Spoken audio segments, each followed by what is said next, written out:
Ce qui m'a séduite, c'est surtout la modernité du personnage.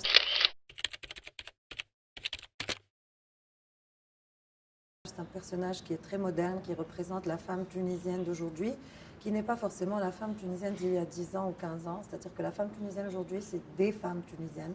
des femmes de la ville et des côtes qui connaissent leurs droits, qui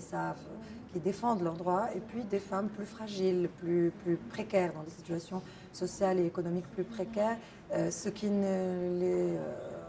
ne les, enfin, ce qui fait qu'elles ne connaissent pas toujours leurs droits. Et j'ai accepté tout de suite, oui, parce que justement, je voulais parler un peu de ce fossé entre la loi et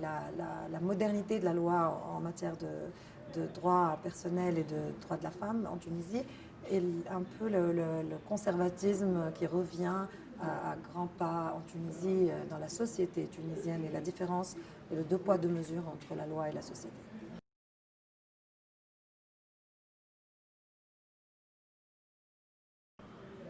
J'ai fait beaucoup de recherches, c'est-à-dire que d'abord, je suis quelqu'un qui observe énormément les gens, et puis des Noura, il y en a partout, dans la rue à Tunis, et je vais souvent à Tunis,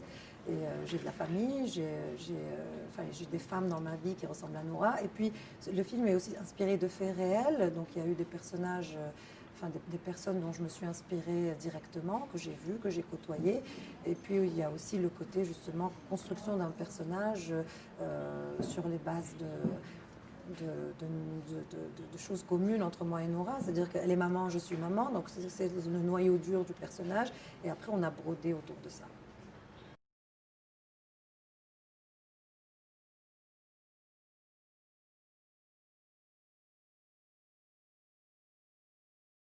Je savais explicitement que le film Nora Rêve allait susciter des polémiques, même en Tunisie, où on est habitué quand même à des films assez qui dérangent ou qui choquent ou qui peuvent voilà, soulever des questionnements. Mais c'est vrai qu'on est beaucoup plus à l'aise en tant qu'Arabes et Moyen-Orientaux avec les grandes questions, les grands thèmes, mais pas avec l'intime, pas avec l'intimité d'un couple, pas avec l'autopsie d'un couple ou d'une histoire d'amour ou d'une famille. On a toujours plus de mal à s'approcher, à faire un effet de loupe sur nous-mêmes. Et je pense que c'est justement exactement comme le mouvement Enazeda, ça rejoint cette question on n'aime pas s'approcher de l'essentiel, on aime rester en dehors des maisons, et on aime rester dans les non-dits. Donc c'est la même chose pour moi, c'est d'essayer un peu d'entrer dans l'autopsie de cette société tunisienne et arabe,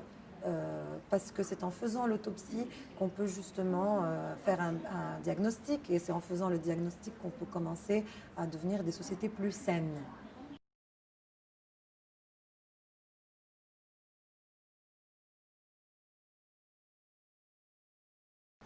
Je soutiens Enazeda parce que je pense que quand les langues se délient, justement, on résout les problèmes. Mais quand on reste dans le secret, dans le non-dit,